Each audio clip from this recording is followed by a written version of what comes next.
Good evening and welcome to Legacy After the Locker Room. I'm your host, Kayla Bredham, here tonight with my friend who I got to know through the business world, turn friend, turn business world. It goes around and around and around. Pro soccer alumni Dominic Militello. Good evening, Dominic. Hey, good evening, Kayla. How's everything? How are you doing? I'm doing great. And I just want to start off by saying thank you for joining us for this very important topic. Tonight, we're going to talk about what it looks like to transition out of D1 college sports or out of pro sports. I know you have a great story. You told me exactly what that transition story looked like for you. And you know that was something that absolutely captivated me, your vulnerability, your transparency. I'm excited for you to share that with our listeners. But before we do, Dominic, let's get started from the beginning. What did sports look like for you growing up? Well, first of all, I'm thrilled to be here, Kayla. Thanks for having me. I actually was here an hour early until you were nice enough to remind me we weren't on for another hour. But anyway, yeah, I grew up in Southern California. I grew up a three-sport athlete. Actually, the first sport I actually played was soccer. I was a tag along to my older brother's first soccer practice. My dad had no idea what soccer was all about, and I tagged along and somehow caught the attention for the coach, and he made me the mascot for that first year team. I couldn't play that first year because I was too young, but I got to do everything that the guys did. I showed up. I was part of the team. The only thing I didn't do was play in the games on Saturdays for 2 seasons. But for me, I absolutely fell in love with practice. I mean, practice for me at that age, because every time I showed up, the coach gave me a big hug and welcomed me, made me part of the team. And so I developed from the very get-go a love, excuse me, for practicing. And ever since then, I think that's one of the big things that propelled me to the next level. But I was a three-sport athlete in high school, played football, baseball, and soccer. Actually, after graduating from high school, I thought I was going to go be a kicker at the local junior college for football. And when I got out there were three or four guys trying out for the team that were kicking it like 60 yards. And my longest kick in football in high school was 42 yards. And the football coach, who's his first year, came up to me and said, "Hey, Dominic, strong going to suggest that you go talk to Coach Norm Jackson on the soccer field because I think you have a better shot of playing soccer." And that's what I did. I wandered over to the soccer field, introduced myself, and eventually made the team on my junior college team. But that's it in a nutshell in the early years. Yeah. So I love that. And shout out to good coaches who are kind and transparent, who are authentic and don't coddle. Your coach, your football coach, did the best thing he could have done for you. So you go over and you play soccer, and let's remind everybody where you went to college. It was a D1 school. Was at a junior college first, went to El Camino Junior College in Southern California first, had 2 years there, actually kicked the winning penalty kick my freshman year to win the state championship. The second season, yep, I was a captain of the team, was fortunate enough to earn all league MVP honors, and had an opportunity to play Division I college on a scholarship at UNLV in Las Vegas for the UNLV Running Rebels.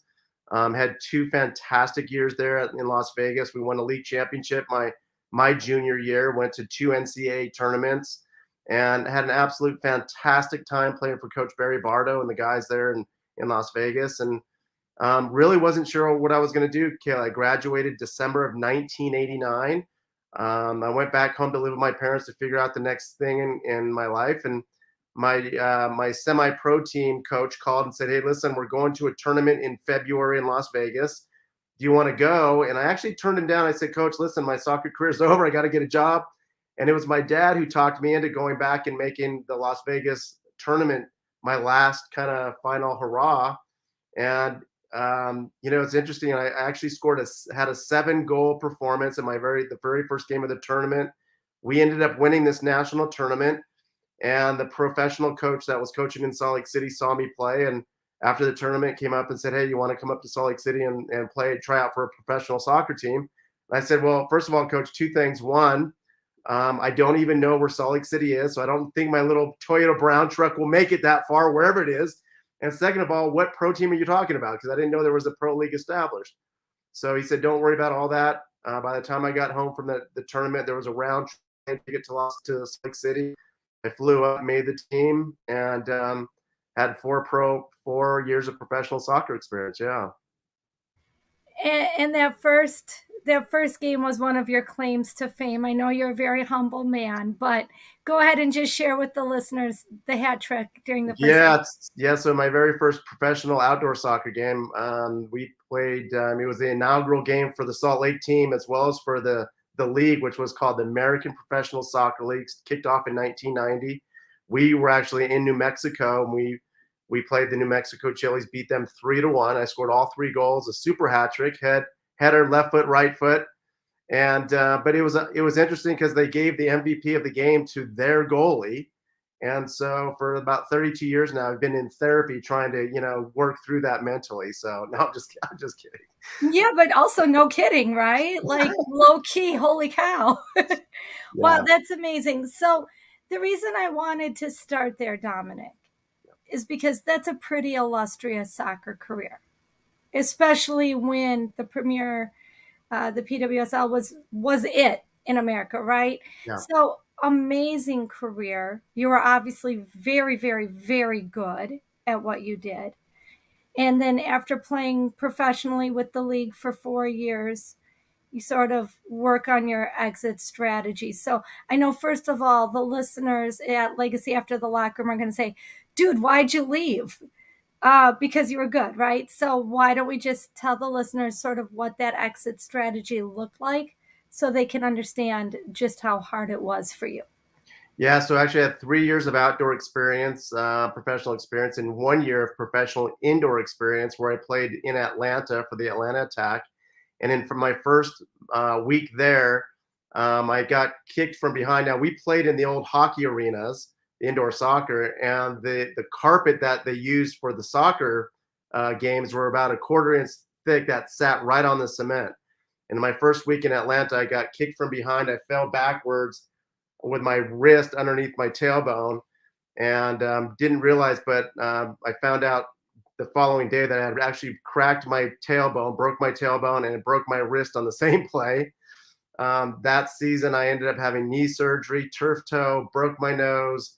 And so I had a lot of injuries. I came back to Salt Lake City, and I was really kind of a different player after that because I had a lot of injuries. And so I played 1 more year of outdoor, but not as effective as I had been in the past. And I could tell things were different. Met a local farm girl here in Salt Lake City. She already had 3 kids, a big house, and a dog named Rufus. And I was kind of didn't see a lot of future in soccer. They weren't sure that if the pro league was going to even continue after the first 2 years. And so I just felt like I really needed to move on. We ended up getting married. We've been married for 32 years now, Kayla, and so it's fantastic. The transition part though was a little bit more challenging. In about year 8, we had really kind of hit a stumbling block. Me more than my wife at the time, but I just did not know who I was. I've been trying for 8 years after retirement to find my thing and discover who I was, what I wanted to do, where I wanted to go. And I was comparing everything to athletics, and of course, nothing could compare to my athletic career. And so I was in and out of jobs. Have a great job here, quit, take another job. It was horrible. And about, like I said, year 8, my wife said, "Listen, we need to separate here," and which I didn't really understand what that meant. But I basically got kicked out of the house to go try to figure out who I was. We were separated for almost 2 years. And it gave me a chance really to try to identify and figure out who I was, what did I want, where was I going, what did I want to accomplish. And I really had to dig deep and start figuring some of this stuff out. And one of the keys to success, in my opinion, Kayla, is that we are driven by our beliefs. Our beliefs create our behavior. And so when we have certain beliefs about things, our behavior will follow those beliefs. And so in my situation, my marriage, for example, when I was separated, I was really down and out. And I called my mom one day and I said, "Mom, what is this why am I struggling so much in the marriage when, I was so successful athletically?" And she said, "Well, specifically around marriage, on either side of the family, Mom," she said, "my side and your dad's side, as far back as we can remember or discover, there's no divorce on either side of the family." She said, "So you were raised with the belief that once you get married, you don't get divorced because there hasn't been divorce in our family." And I said, "Well, that's not working for me because I think I'm about to get divorced and I don't know what to do or how to handle this." And so I kind of processed it, worked through it, and I came to this conclusion that I needed to rewrite my belief about marriage.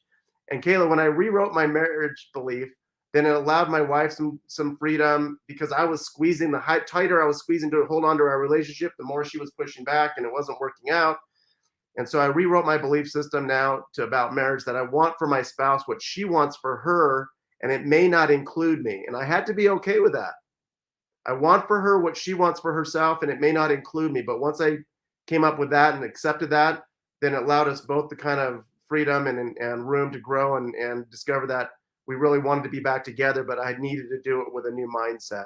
And so that right there was the catalyst to where I am and what I do now for a living after athletics. And it's helping people discover wherever they're stuck. I first want to look at their belief system about that situation. It's not just career, it could be relationships, financial, health, whatever it might be. It generally starts with the belief about that thing you're struggling with. So, Dominic, I just want to say, for anybody who is listening to this now or listening to it next week or on their way to work or whatever the situation is, that's the story that captivated me. Because what I would try to teach my children is that's what true love is. And I think it's important that we always address love isn't about how somebody makes you feel. It's about what you can do for them to make them feel loved. So I just want to say, first of all, Dominic, thank you. I can't believe she stuck with you for 2 years. So she's obviously a keeper. And I think the story itself is beautiful, right? This mom in Utah, 3 kids, the dog. You think you're set up, but the struggle is there. It's real. And Dominic, for so many professional athletes that I talk with, I hear the same thing consistently over and over and over. Kayla, my identity was wrapped up as an athlete. In fact, Dominic, I just got back this week from the NIL Influencer Summit, and talking to the NIL influencers, the hottest influencers today. I'm talking about kids who have 2.5 million followers or more on TikTok. These kids are telling me the same thing that you experienced in the 90s. So 20 years later, things haven't changed. And folks, as parents of college-aged kids, we need to start thinking about these things. If we're raising athletes to think that their self-worth is only wrapped up in being an athlete, then shame on us as parents, as coaches, as community leaders, as religious entities, all the way around. Shame on us. We need to be developing and mentoring whole and complete people, physically, emotionally, spiritually, whole athletes. Dominic, tell us a little bit about the way that unraveled for you. And I know that you started creating this identity, if you will, of what love looked like. You tried some businesses that didn't work. How did you come up with the right one? How did you know that that was it and that was right for you? Yeah, it's a great question, Kayla, and thanks for that follow up, because it's so needed. And I work with athletes, executives. I work with everybody who's in some sort of transition, and for the athlete in particular, I was working with a gentleman from former pro soccer player from England, and he was going through the same stuff you just experienced, what I experienced. And the first thing I told him, I said, Mark, listen, because he was telling me he had played in Wembley Stadium and he played with some of the. And the first thing I said to him, and it kind of shook him, I said, Mark, first of all, nobody cares. I said, really, the only person that cares is your mom, that you played in Wembley. Other than that, nobody really cares. Right. But that took him back a little bit, because he's like, well, do you know? And I said, yes, I do know. Right. I said, that's a little bit harsh, but I want you to understand the reality of it is that what the employers are looking for now is, can you help them increase revenue, increase productivity, decrease costs? That's what they're interested in. They're going to act like they care about the Wembley experience, tell them the story, but at the end of the day, you have to be productive. So what happened with me, though, I had been in and out of jobs, like I said, and I had helped a friend of mine build a business. He had one client when we started. By the time I had worked, with him for over 4 years, we had over 150 high-end clients. We were looking to expand. called me into the office one day and said, we need to make a change. And I said, yes, because we got all this stuff going, and we're going to go do this and do that. And he said, well, actually, we're going to make a change with you. And I said, what do you mean? He goes, well, we're going to let you go. We're going to make a change. We feel like, we're not really getting what we need out of you anymore. And so I came home and I told Shelly, I said, you know what? I think I'm never going to go to work for anybody else again, where I'm going to take, put hours and time away from our family and help build somebody else's company and brand and not really get anything out of it. I was promised equity and all this other stuff that never came. So I came home and I said, we're going to start a company and we're going to help people like me go through what I went through and help them expedite the process. And so that's what we've been doing for the last almost 10 years now, is working with executives and athletes in transition. We created a program called the Process to Prosperity, and we help people to get from wherever they're at, get unstuck from whatever's holding them back, to get over the hurdle and find the prosperity that is, whatever that is for them. And we've worked, like I said, with executives and athletes, and just about anybody and everybody that is stuck, we'll work with them. All right, so shameless plug here, Dominic. I know you're just not a bragger, and that's your nature. I know that for you the proof is in the pudding, right? Like, you'd rather just roll up your sleeves and work. But to give our listeners, our viewers, a glimpse of the caliber of the people that you've been working with, go ahead and just name 3 that everybody will know. You can't necessarily always give the names out, but I can tell you their titles. So I've worked with doctors of engineering. One of my very first executive clients worked with actually sat on the board for NASA engineers. His job was to get food to the International Space Station because they were running out of food, and he was stuck in his career search and just didn't really know how to get from where he was to where he wanted to be. And so I said, Dr. Cavett, let's get to work and see what we can discover and figure out for you. And anyway, right now he's being courted by the upper echelon at one of the world's largest companies with Walmart to be one of their youngest senior executives. And it's because he changed his self-image, Kaylee. He looked at himself not just as a doctor of engineering, but as somebody who could really grow and prosper and get to the highest echelons. And the way he did that is because we provided him with some tools to think about of how to change how he looked at himself first, and then how he looked at himself interacting with the marketplace. And when he made those 2 adjustments, things just started taking off, doors started opening up, and he was sought after as opposed to seeking. And that's really what the position you want to be. It's kind of like the college. You mentioned NIL a minute ago. There's a lot of high school prospects that are going through the same kind of thing that we're talking about. They gather all their marketing material, they send it out to college coaches call them back. They take them on a visit. They go try to court the athlete, and the athlete decides which is the best university or college for them. Well, it's the same process here, but it's interesting. We forget about that process when we get out into the job world, right, or the job market. I've worked with U.S. Navy commanding officers. I've worked with CEOs, CIOs, some really high-end level people. But the process is the process. It's just getting to the nuts and bolts of whatever's causing them to be stuck. I love it. You told me that you had some tools that you usually teach people, and I don't want to put you on the spot, but I'm going to ask you in just a few minutes if you don't mind sharing some of those keys to success that I'm sure you have somewhere in your pocket. Before I do, let's take a quick break and thank our sponsor. So, shout out to Dugout Mugs. Use code Kayla30 to save 30%. These are the mugs you want to take with you to the ball stadium, made out of actual dugout mugs. I got to say, I was in Louisville last week, got to take a tour of the Louisville Slugger factory, and actually got to see the bill of lading. They were working on Milwaukee Brewers Christian Yelich's baseball bats. I got to see the width of his bat, the length of his bat. I touched and prayed, folks, Milwaukee Brewers fans, I touched and prayed for every one of Christian Yelich's bats. So we should be good for the season. Get your dugout mugs. Dominic, can I ask, not trying to give away, everything that you do for free, but I know you're super talented and I know you have a heart of gold. Do you have some success tips or secrets or something that you wouldn't mind sharing with us? I really do. And I wanted to mention to all the athletes that are out there listening that, or the coaches or parents, there was a study that came out not too long ago that talked about the athletes that start preparing for life after sports while they're still competing actually outperform their colleagues on the field. So if you are in working with somebody who is a current athlete, let them know that they should and need to start thinking about afterlife, after sports life. Now it will actually help their on-field performance. I just wanted to throw that out there.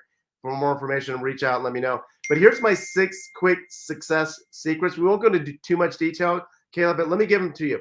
The first one is you have to be accountable. When I was going through this transition, I was blaming everybody and nobody wanted to hear it. They didn't want to, I mean, here I was, a former pro athlete, had all the fun and, all that stuff. And now I was struggling. Nobody wanted to hear it. I was blaming everybody. Be accountable. That's number one. Just be accountable for your successes. Be accountable for your failures.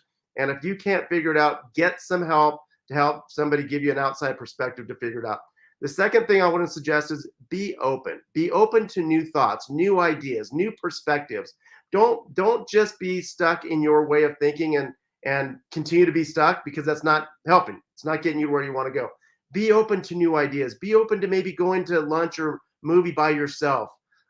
Do something different. Be open to new possibilities, okay? Number 3, try to be in joy as much as get up, enjoy, be passionate, fall in love with something. Fall in love with the fact that whatever's coming is new and exciting and it's going to work out in your favor. So fall in love with whatever it is that you're doing. It's easy to fall in love with athletics as little kids where it's all exciting, but there's something else out there that you can fall in love with, whether it's your career, relationship, whatever it is.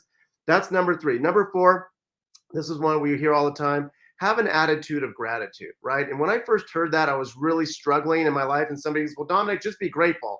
And I'm like, be grateful? I'm struggling. What does that even mean? Right? But we tell our soccer teams that we coach now, listen, we only lose when we didn't learn from the loss, right? So if the loss taught us something, then we can't consider it a loss. We only win or we learn. We don't lose. Now, the only time you lose is if you don't get the lesson, right? So be grateful for the loss and learn the lesson that it's teaching you. You can't move on if you don't get the lesson from a loss, right? So be grateful. And so when I finally got that, have an attitude of gratitude, it really changed my life.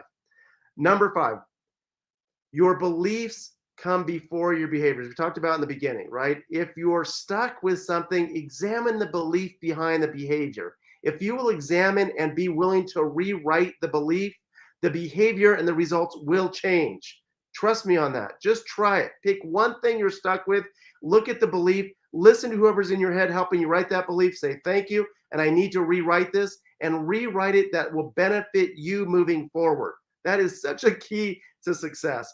And the last one, think about your legacy. Think about the legacy you want to leave your children, your grandchildren. Think about, how do you want to be remembered? If you were to die tomorrow, what would you want people to talk about? Write your own eulogy. Write it right now so that you can see what people are going to say about you. And if you like it, keep it. Keep doing what you're doing. But if you don't like it, it's not too late to change. I go back to the old Ebenezer Scrooge. Remember the Christmas story where Ebenezer Scrooge in the beginning of the movie, he's a bah humbug and nobody loves him and he doesn't like anybody. He's all clumped up. And at the end of the movie, he's what? He's open. He's joyful. He's grateful. He's all those things. So be Ebenezer Scrooge at the end of the movie, not at the beginning of the movie, and things will work out. And again, if you need help, seek help. Don't be shy. Don't be embarrassed that you're getting help. Everybody help. Even Tiger Woods, even the greatest athletes have 3 and 4 different kinds of coaches. If you're stuck, reach out, get some help. So Dominic, I love that. The one of those 6, and they all resonated with me, but the one that stood out to me the most was the legacy piece, right? And in fact, it resonates with me so much. We created a podcast around it. Right. We're at almost our 100th episode. We should reach episode 100 in August, Lord willing. But Dominic, I couldn't agree with you more. For me, when I sat down and I did that, and for me that was the beginning of COVID, and I said, this is a great opportunity. This is the first time that we're working from home. We're not traveling. We're not commuting. We get to sort of write our destiny during COVID, right? Like we can whine and complain about it, or we can use it. So for me, I said, okay, so when I die, I have 8 kids. I'm a single mom. When I die, I want my kids to say, my mom worked really, really hard to create hope and possibility. Mm. And that stuck with me. And then I thought, how am I going to do that, right? And I thought, well, maybe I'll be an execution coach. Maybe we'll do it through Sports Philanthropy Network.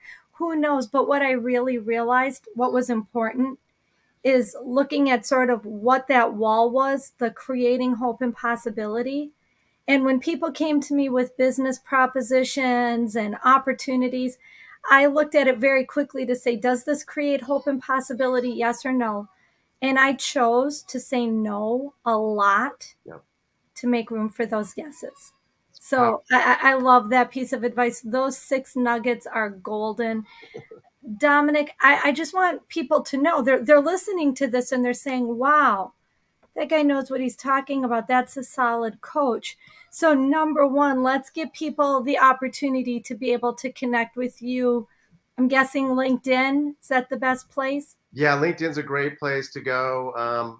Career coaching for athletes is the title. But although, reach out, careercoachingforathletes.com is my website. You can reach there. Phone number, Instagram, all the different social medias. I don't, in all honesty, I shouldn't say this too loud, Kayla, but not really on Facebook too much. But I had some problems early on and got me into a lot of trouble. I didn't know what happened, but so I kind of been staying away from Facebook a little bit. But anyway, the other social media outlets are my phone number, email address, whatever, however you want to reach out. And thank you for creating your legacy. And tell Roy hello. I just loved interacting with you guys, and hopefully we can do some work here, together down the road somewhere, because what you're doing is fantastic. I was listening to some earlier podcasts that you had created, and every one of them has just chock full of great information, insights, causes that people are promoting. It's fantastic. So congratulations to you guys, and thanks for having me tonight. It's been fantastic. I really appreciate the opportunity to share my story a little bit.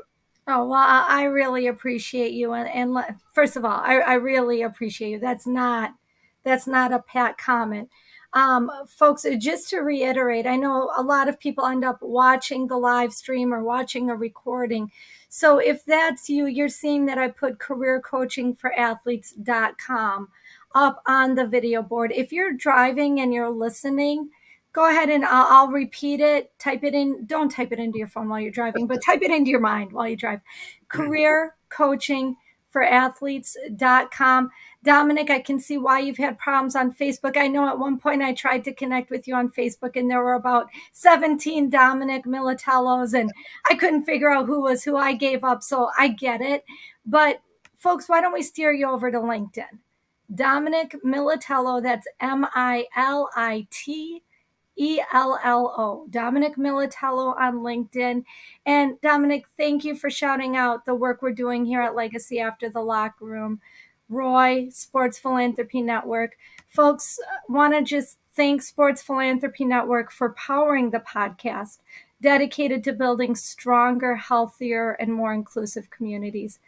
This is a world that needs that. Dominic, one other thing I just have to share. You said you played for Atlanta. Yes. I was just in Atlanta this week, not only for the NIL Influencer Summer and from She Suite to the C Suite, but also I was blessed to be able to represent Sports Philanthropy Network at the Black Sports Business Symposium powered by ESPN. Long overdue. First of all, long overdue. But that wonderful symposium was actually held at Mercedes-Benz Stadium.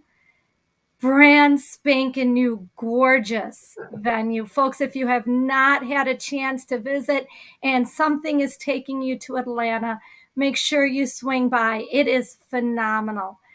Dominic, we're just about out of time, but I do want to give you a moment to thank the people that you need to thank and give your parting words of wisdom. But before I do that, I ask every guest on Legacy After the Locker Room to partner with me for my charity of choice, which is Special Olympics. Can we count on you for an autograph donation? Oh, absolutely. No problem at all. I'll be happy to do it, Kayla. Thank you. Thank you. All right. The platform is yours. Words of wisdom from professional soccer alumni, Dominic Militello. Okay, before that, I want to tell a quick story about the Atlanta. So we played a professional indoor in Atlanta. We played at the old Omni Stadium. Now, I played when the Atlanta Hawks had Spud Webb and Dominique Wilkins on that basketball, if you remember them. Spud Webb actually won the slam dunk contest, I think, back in that time. I got to share his locker when the professional indoor soccer team was in Atlanta. So I got to try on his sweats actually fit me. So I didn't, I got to try them on, but I didn't take them. I didn't take them. But so, that's what we're going to need for the autograph donation to Special Olympics. No pressure. Yeah. So anyway, that was really kind of a treat. And, prime time was playing for the Atlanta Falcons at the time. And so that whole vibe in Atlanta, the Olympics were there at about the same time. So at that time I was there. It was fantastic. But really, any parting words of wisdom is like I said before, if you're stuck, check your beliefs, right? Get some help, seek some help. What else do I have? Fall in love with something, right? Fall in love and just don't waste any time, because time is so precious. Don't be angry. Don't be mad. Don't be blaming anybody. Figure out what you love to do. Get up every day. Jump out of bed like Ebenezer Scrooge on that morning after he was visited by the three spirits, and just experience life. Like, that's how we were designed and meant to live our life, Kayla, and that's the way it should be. And if you're not living your life doing what you love to do, stop what you're doing, get some help, figure it out, and start living the life that you were designed to live, because we're not designed to live in poverty and in ill health and all that. The body, the mind, the soul is designed to prosper and live a full and adventurous life. So really, that's all I would have to say to you. And again, if you are stuck, reach out, get some help, and get back on the right track. So thanks again for letting me share my story, and keep doing what you're doing. It's fantastic. Thank you so much, folks. My name is Kayla Bradham. I'm here tonight with pro soccer alumni Dominic Militello, reminding you to live your legacy. Thanks, Dominic. Thank you.